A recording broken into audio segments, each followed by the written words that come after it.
Hello বন্ধুরা, welcome to my channel. চলো আজকে আমি পাঙ্গাস মাছের ঝাল করছি। এখানে আমি মাছটা ভালো করে ধুয়ে নিয়েছি, তারপর হলুদ লবণ দিয়ে মাখিয়ে নিয়েছি দেখো।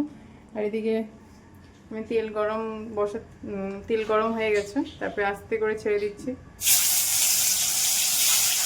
বন্ধুরা, মাছটা প্রচণ্ড ফুটে, তোমরা ঢেকে ঢেকে নিয়ে করবে, আমিও ঢেকে ঢেকে নিয়ে করছি বন্ধুরা। তারপর দেখো মাছটা আমার ভাজা হয়ে গেছে প্রায়। আমি মাছটাকে উল্টে নিচ্ছি।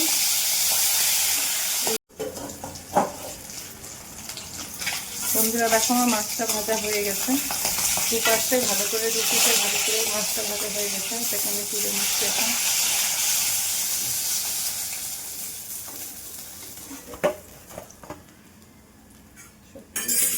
বন্ধুরা এদিকে আমি পেঁয়াজ, রসুন, আদা, টমেটো কেটে রেখে দিয়েছি। মাছ ভাজার তেলের মধ্যে আরেকটু তেল দিয়ে দিলাম। তারপর আমি দিয়ে দিচ্ছি ফোড়নে জিরা দিয়ে দিলাম, সাদা জিরা। তারপরে দিয়ে দিচ্ছি পেঁয়াজ,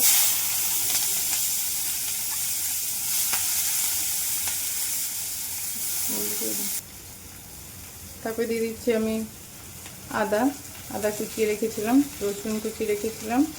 তারপরে দিয়ে দিচ্ছি টমেটো।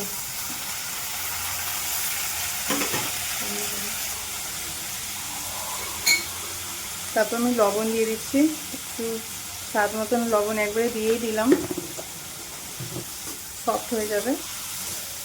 আর এটাকে একটু ঢেকে ঢেকে কষিয়ে নেব। এরকমই একটা থাল দিয়ে ঢাকা দিয়ে কষিয়ে নিচ্ছি। আমি ঢাকনার সরটা সরিয়ে দেখো টমেটো পেঁয়াজটা একটু সফট হয়ে গেছে, দেখতে পাচ্ছ তোমরা। বন্ধুরা আমি কাঁচা লঙ্কা দিতে একটু ভুলে গেছিলাম, সেজন্য আমি এখন দিয়ে দিচ্ছি কাঁচা লঙ্কা।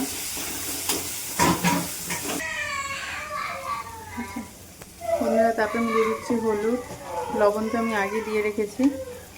আর দিয়ে দিচ্ছি লঙ্কার গুঁড়ো।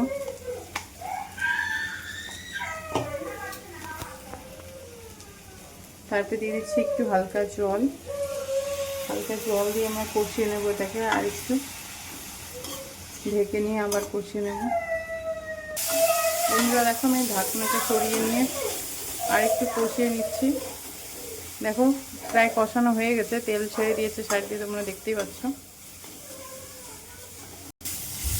বন্ধুরা দেখো আমার মশলাটা কষানো হয়ে গেছে, দেখতেই পাচ্ছ তেল ছেড়ে দিয়েছে। তারপর আমি দিয়ে দিচ্ছি জল, পরিমাণ মতো জল। আমি যেহেতু মাছটা মাখা মাখা রাখবো, খুব একটা গ্রেভি থাকবে না, সেজন্য হালকা জল দিয়ে দিলাম। হালকা জল দিয়ে আমি এটা যতক্ষণ না ফুটবে একটু ফুটার জন্য ওয়েট করব। জলটা ফুটে গেলে মাছটা হালকা করে ছেড়ে দেবো। বন্ধুরা দেখো আমার মাছগুলো ভাজা হয়ে গেছে, তারপর আমি ছেড়ে দিচ্ছি। এদিকে আমার গ্রেভিটাও ফুটে এসেছে, তারপর আমি হালকা করে মাছগুলো ছেড়ে দিচ্ছি।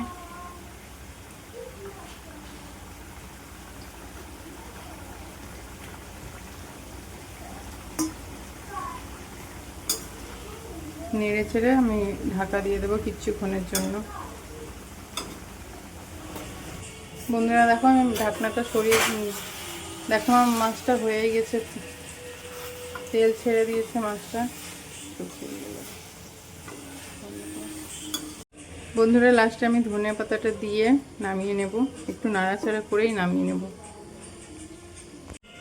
বন্ধুরা দেখো ফাইনালি আমার মাছের ঝাল তৈরি। পাঙ্গাস মাছের ঝাল কেমন লাগছে দেখতে বলো।